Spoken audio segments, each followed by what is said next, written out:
They have come. Let us go inside.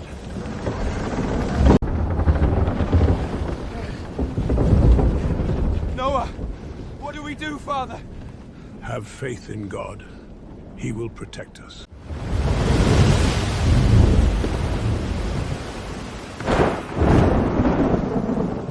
Perhaps we have made it. The oldest manuscripts claim that not all beings around Noah's Ark were human, inviting a deeper understanding of the story. The Book of Enoch reveals what Genesis kept silent for centuries, still unsettling minds in profound ways today. In Noah's story, there's a moment many overlook, unaware of what they've lost in the journey. Genesis tells us that Noah enters the ark, that the animals arrive 2 by 2, and that the waters begin to rise ominously. It's a familiar story we think we know well, down to every detail, but familiarity can often be misleading. However, familiarity is not at all the same as true understanding, and therein begins the real mystery of this ancient tale. There are details that were never included in the version most of us learned as children, and these details are crucial. And those details completely change what occurred in the final days before the great flood swept everything away. The Book of Enoch does not replace Genesis. Rather, it breathes behind it and fills in the silences that are left unspoken. Enoch's description is almost too heavy for the heart, revealing profound truths about existence that are hard to bear. And one of the heaviest things he describes is what was happening outside the ark, in the world that Noah was leaving behind. He saw it in the faces of those watching him build the enormous wooden ark, filled with both curiosity and dread. To understand what Noah was witnessing, we must go back much further than his own generation, to a time long before. Centuries before the flood, when rain was still just a whisper, something had already gone terribly wrong in creation. The Book of Enoch opens by introducing unique celestial beings who play a vital role in the unfolding story. They are known as the Watchers, and their story is the hidden origin of all the tragedy that was to come upon the earth. According to the text, 200 of them descended upon Mount Hermon in a deliberate act of rebellion against divine order. They took human women as wives, crossing a line that divine hands should never have crossed, disrupting the natural order. From that forbidden union was born a being neither fully human nor entirely divine, a new and dangerous hybrid. The Book of Enoch calls them Nephilim, and with that word, it opens a wound that history has never fully healed or closed. Genesis, in its 6th chapter, barely acknowledges them, almost with reluctance, as if fearing to name them directly. The text states there were giants on earth then, followed by an unsettling silence that invites deep contemplation. But Enoch gives them weight, he gives them history, and he paints a devastating portrait of what they ultimately became. They consumed absolutely everything, without restraint, without limit, without the slightest shadow of containment or mercy. They turned against humanity, against animals, and against the very earth that bore their feet, wreaking havoc everywhere. They drank blood and filled the world with a violence so complete that it was impossible to imagine its full extent. So total was that horror that the cries of those who suffered rose up to the very gates of heaven, pleading for relief. In the 9th chapter of Enoch, the archangels Michael, Uriel, Sarachael, and Gabriel behold the earth in despair. And they bring that cry of the innocent before the presence of God, for they can no longer remain silent in the face of evil. Now hold that image in your mind, for here the narrative of Noah begins to unfold in an unexpected manner. When God finally speaks to Noah in the 6th chapter of Genesis, his words are a sentence of judgment upon the earth. The end of all flesh has come before me, for the earth is filled with violence because of them.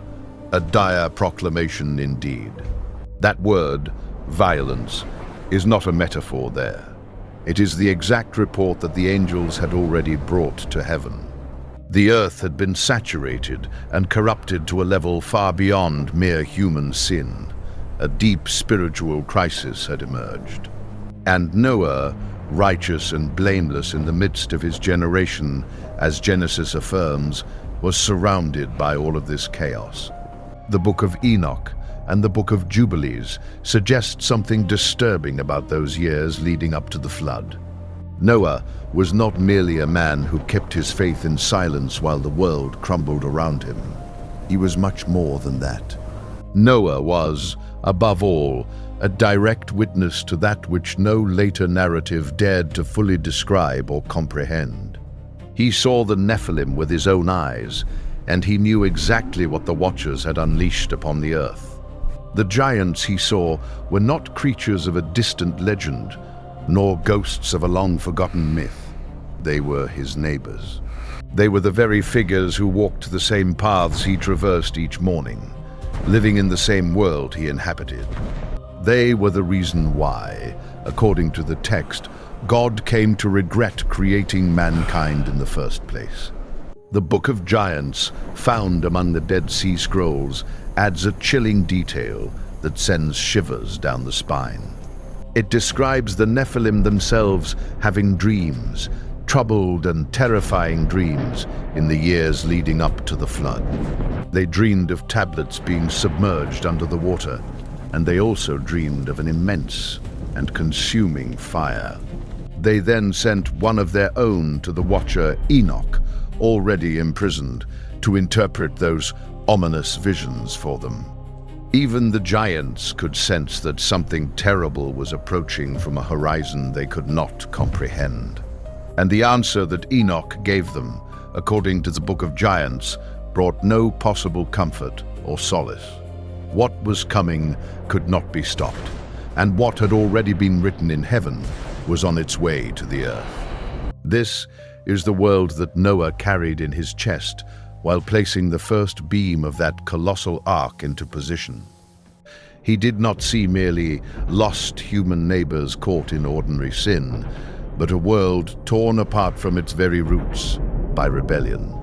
A world where the deep structure of creation had been opened and broken from within by the rebellion of the Watchers. The Watchers who had caused all this were already chained when the flood finally arrived, their fate sealed by their actions. Chapter 10 of Enoch describes God ordering the archangel Raphael to bind Azazel hand and foot, a divine decree of justice. Azazel, one of the principal rebels, is cast into the darkness of a pit dug deep in the desert, a fitting punishment. He is covered with rough and sharp rocks and held there until the day of the final judgment of all things to come. Michael is ordered to bind the other Watchers and imprison them in the earth's deepest valleys, a fate they can't escape. They would not escape what was approaching, but their children, the Nephilim, still roamed the earth, wreaking havoc. They still breathed, they still devoured, they still rose under a sky that was about to be torn apart by divine wrath. When we read that the Lord closed the ark's door behind Noah, we must grasp what was left outside. It was not simply an evil humanity, but a world of beings whose very existence was an open wound in the fabric of creation. If you have ever felt that you are living something that no one around you seemed to fully understand, listen closely. If you have paused in a broken world, wondering how God can look upon such ruin, this concerns you directly. Then the story of Noah is much closer to yours than you might ever imagine at this moment in time. Because before knowing the fate of those giants, we must first understand what the Nephilim truly were in essence. not only in the physical sense, but also in the spiritual, for the Book of Enoch is very precise on this point. They were beings with two natures fused in a way that creation was never designed to contain or comprehend fully. Their fathers were the Watchers, immortal spiritual beings belonging to a realm beyond the material world we inhabit. The children born from that union were caught between two worlds, belonging fully to neither. A tragic existence indeed. Their dual nature, torn between the spiritual and physical, profoundly shapes their fate after death. When a human being dies, the body returns to the earth, and the spirit follows the path that God has ordained for it. But the Nephilim were not formed in that way, and for that reason, they had no path laid out for them after death. When their bodies were destroyed by the flood, their spirits were left with nowhere to go, wandering aimlessly in despair. The Book of Enoch, in its 15th chapter, records the words that God speaks to Enoch about this profound mystery. God explains to him that the Watchers were originally spiritual beings who were granted eternal life and purpose, and the giants born from them, being children of both spirit and flesh, would have a different end than mere mortals. When their physical bodies were destroyed, their spirits would find no rest and would wander without direction or peace. Let that idea settle for a moment, for what Enoch describes there has immense and hidden consequences for all creation. What God himself explains in that chapter is nothing less than the origin of what the ancient world called demons. These are not the fallen angels, nor the Watchers, who lie bound in their prison of stone and darkness, awaiting judgment. These are the disembodied spirits of the Nephilim, the children of the Watchers, wandering through the post-flood world. That revelation ties together threads in the biblical narrative that Christianity has nearly forgotten how to interpret. Think for a moment about the accounts in the Gospels of Jesus casting out unclean spirits from men and women. In the demoniac of Gerasa, in the 5th chapter of Mark, where the spirits plead not to be cast out into the abyss. They desperately ask to be allowed to enter the herd of pigs that was feeding nearby, seeking refuge from their fate. Why would a disembodied spirit plead so desperately to inhabit anybody at all, in its moment of crisis? Because that is exactly what the Book of Enoch announced those wandering and lost spirits would do in their despair. The ministry of Jesus did not happen in a vacuum, but against a very specific and ancient spiritual backdrop. Paul also seems to know this backdrop when he writes his letter to the Ephesians in the 6th chapter, with clarity. "We do not wrestle against flesh and blood," he writes, "but against principalities, against powers, against rulers of darkness." He does not speak in vague or merely poetic terms, but describes a very real and precise spiritual geography of conflict. And the roots of that hierarchy reach back to a world that existed long before the waters of the flood fell upon the earth. What drowned in those waters did not simply disappear, it merely changed form and persisted in a different reality. What happened to the Nephilim, who died before the flood, in the war that their very nature had engendered upon the earth? The Book of Enoch suggests that their spirits were already wandering the earth before Noah began to build the ark. That corruption was not merely physical, but also invisible, with loose forces at play while the ark was being erected. God knew this, and for that reason, the flood was never designed to resolve the underlying spiritual problem at its core. It was designed to eliminate physical corruption, to destroy the bodies of those hungry giants who had gone too far. The spirits would linger, and Enoch's tradition shows they must be handled in a different way. The true confrontation with the Watchers' unleashed power would be deeper than the flood itself. The flood was merely a chapter, and the rest of the story stretches forward through the centuries, unfolding in time. Noah understood much more of all this than we usually credit a simple boat builder with recognizing or comprehending. He was not merely a faithful man who built a vessel because a divine voice had commanded him from the heavens above. He was a man standing at the crossroads of two worlds, one being destroyed and another that had not yet been born. There is a detail buried within the narrative of the flood that most readers pass through in a mere breath, unnoticed. Genesis states that all flesh that moved upon the earth died: birds, livestock, beasts, and every living creature perished. But the Book of Enoch poses a question that verse by itself can never fully answer or clarify for the reader. Were all the beings standing outside the ark simply human, as we tend to imagine today, or was there much more at play? The ancient sources surrounding the account of Genesis paint a picture that is almost impossible to imagine in our time. The world of those days was not populated solely by ordinary human beings like us, but by something far more complex. We have already established what the Nephilim were, but the corruption of the Watchers did not stop with those giants. The Book of Enoch tells us that the Watchers also taught humanity forbidden knowledge that led to their downfall. Azazel taught men to make weapons of war, to forge metal into instruments of destruction and violence against each other.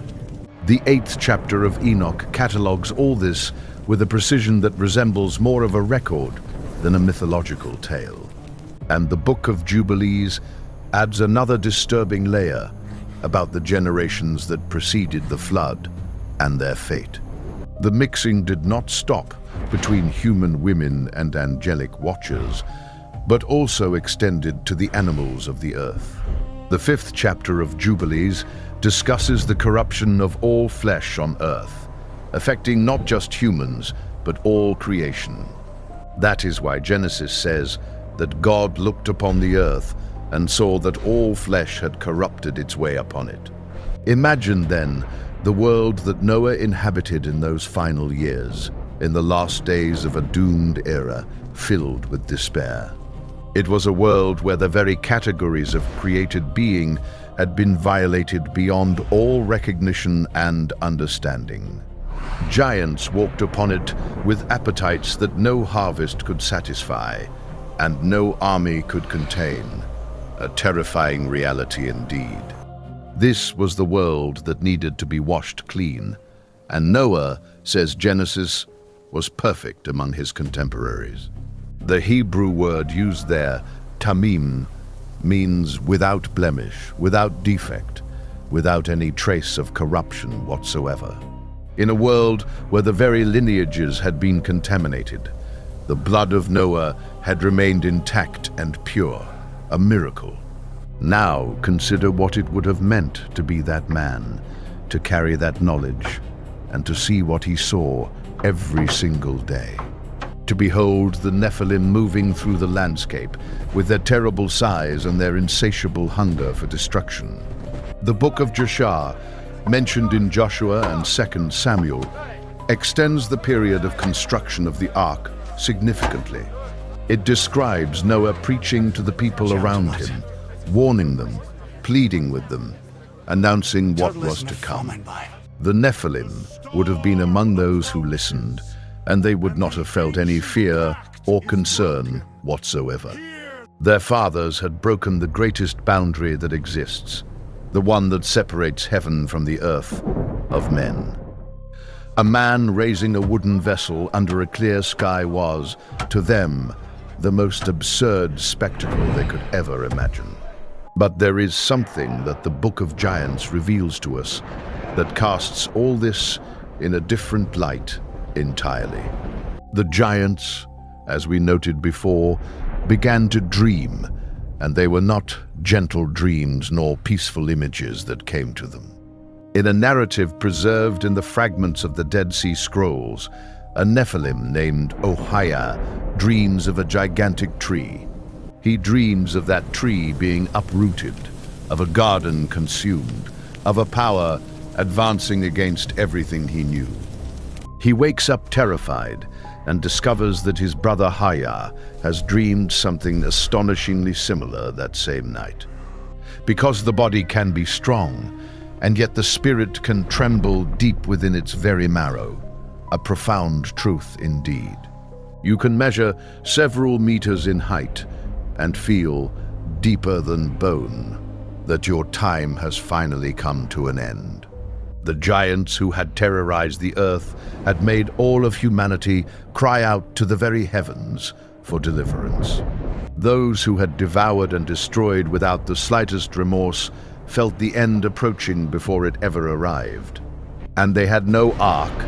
There was no open door for them, no mercy extended toward them in their moment of need. The pain of God in Genesis, when he regrets having made man, is often read only as sorrow, a simple lament. It is the pain of a creator who watches a creation that he called good become something almost unrecognizable. Noah saw that pain reflected in the sky and felt it in the earth while he drove the last nail into the ark's structure. And when the door of the ark closed, it was not merely wood and pitch that was sealed in that moment of finality. It was the end of an era, the end of a world that had chosen, with full knowledge, to become something condemned. What came next, what the creatures outside experienced as the first drops fell, can barely be narrated in full. When the rain began, it did not start in the way that most of us tend to imagine that scene unfolding. Genesis says that on that day, all the fountains of the great deep were broken up, and the windows of heaven open. It was two things at once, from below and from above. The earth was breaking apart, and the sky was pouring out its waters. The water gushed forth from beneath the ground with a force that no human construction could ever hope to withstand. This was not a simple storm. This was, in a very literal sense, a complete reversal of creation as it had been known. And outside the ark, the creatures of that corrupted era experienced something entirely unknown to them, a true terror. The Nephilim had lived without true limits for entire generations upon the face of that earth, indulging their desires. But the water does not care how tall you are, and the rising tide does not stop to recognize your strength or lineage. The giants who had made the earth tremble found themselves in a situation for which nothing had prepared them at all. There is a rabbinic tradition preserved in various midrashic sources about those final hours of the world before the flood. It describes the Nephilim clinging to the outside of the ark, pounding on its walls, pleading to be let in for mercy. And inside was Noah, listening to those sounds, the fists of the giants crashing against the wood in desperation. Some traditions suggest that Noah wept, that his obedience did not make that moment painless or light in any way. This image, Noah on one side of the door and the Nephilim on the other, is one of the most profound in ancient literature. Again and again, the same scene returns: the door that closes and the grace that passes by without ever being taken.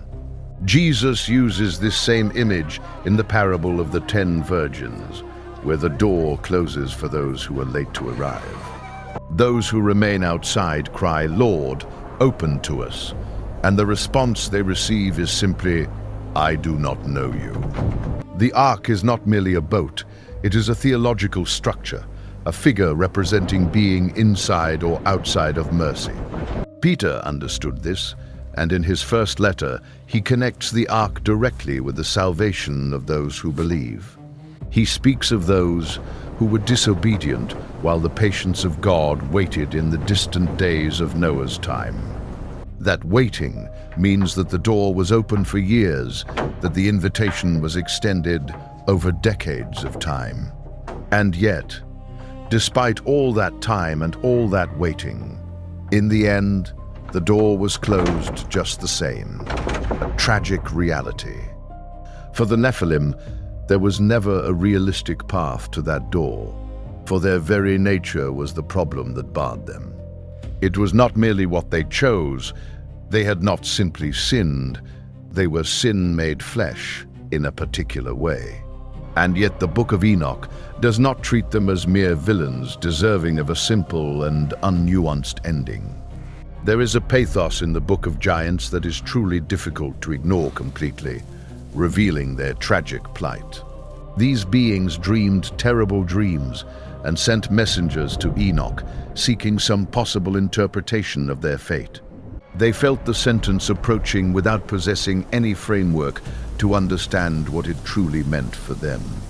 They were, in a certain sense, the most tragic figures of the world before the flood, even though they were not innocent. The ancient texts understood that the world before the flood was not a simple moral tale of good versus evil. It was a cosmic drama, a war between orders of being, a conflict with its roots in the very heavens above. When the waters rose above the mountains, 15 cubits above the highest peaks, everything came to an end. Nothing remained of the world that had been. Every living being not inside the ark simply vanished from existence. The Nephilim, with all their power and terror, disappeared, erased from the face of that drowned earth. A haunting fate. All disappeared, and the spirits of the giants, freed from their bodies, entered into their long wandering in despair. They were not gone, but changed, displaced from flesh, but not from existence, still present in a different form. They continued pressing against the living from the other side of a border they would never cross with a body again. Noah floated above all that, over submerged mountains and over lost and buried cities, a man in the hands of God. He was carried over the ruins of everything he had known toward another shore, a new beginning in the midst of chaos. And beneath the hull of that ark, in the silent water, the old world awaited a judgment that was not yet finished. The flood put an end to the physical era of the Nephilim, but it did not finish what they had set in motion long ago. What survived the flood, not in the ark, but in the invisible world, would mark every subsequent generation that followed. There is a question that the flood raises and that almost no one dares to ask, and it is not about what was destroyed. And it is this: why do giants reappear in the biblical record long after that flood, which was supposed to end them? Why does the Book of Numbers record the Israelite spies returning from Canaan with that report of the giants? We saw there the Nephilim, they said, the descendants of Anak who come from the Nephilim of ancient times. We felt like grasshoppers in our own sight, and so we were in their sight, they said, trembling in fear and despair. How is it possible that there are Nephilim on the other side of a global flood that was supposed to wipe them out forever? Some suggest that the term Nephilim is used loosely, metaphorically, to describe very large enemies they encountered. Others point to a verse in Genesis that says the Nephilim were on the earth in those days, and also afterward. That small phrase, and also afterward, has carried a tremendous theological weight in certain ancient traditions. The Book of Enoch doesn't fully resolve this issue, but its tradition provides a framework for understanding it. The disembodied spirits of the Nephilim before the flood continued to wander the earth long after the flood waters receded. As the 15th chapter of Enoch clearly states, that first corruption did not die completely with them, it persisted. It did not die with the bodies that bore it, but continued to press, seeking every opening it could find to return. The 10th chapter of the Book of Jubilees describes this directly and leaves no room for any doubt about its truth. It records that after the flood, the spirits of the Nephilim began to afflict the descendants of Noah, a haunting reality. Noah prays, asking God to bind them, to remove them completely, and God's response is surprisingly revealing. He agrees to bind most of them, but allows 1/10 to remain under the authority of Mastema, a troubling detail. That detail alone reframes the entire biblical narrative of everything that came after the Great Flood. A profound shift. The giants that appear in Canaan, in the land promised to the descendants of Abraham, were not mere coincidences. They were the visible expression of a war that had been ongoing long before the flood ever unleashed its fury. God commanded Israel to expel the inhabitants of Canaan, with instructions that today seem almost absolute in their severity. But he was ordering the removal of something that carried within it the lingering contamination of that old world.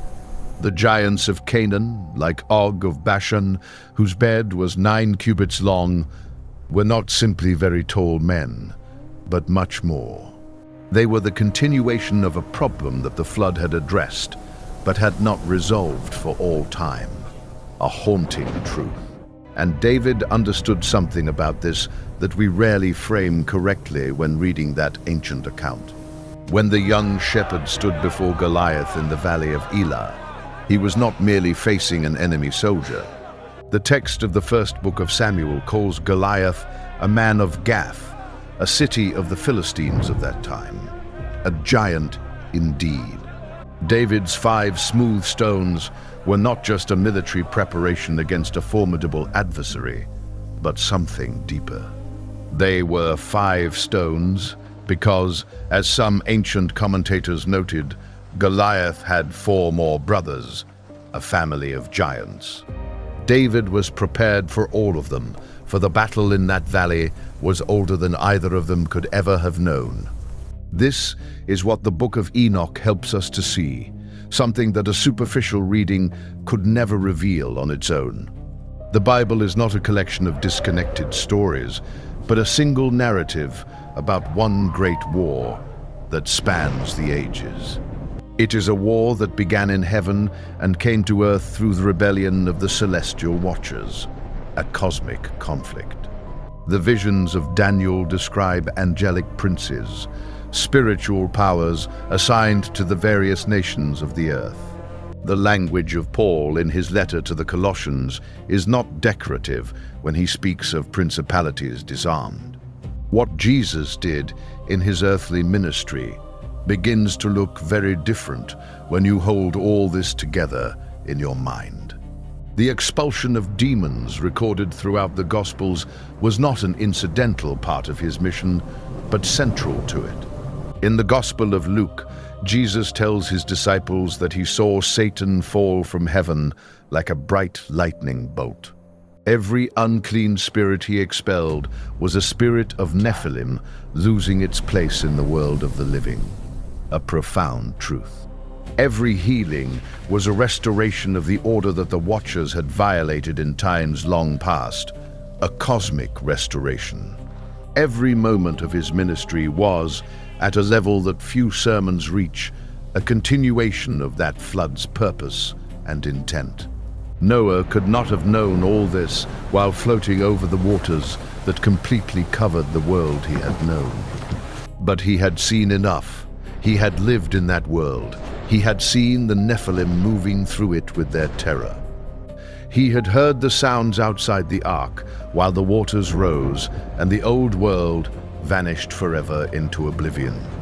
And finally, the dove returned with the olive branch, that small, silent, and almost tender sign of new life emerging. The war had not ended.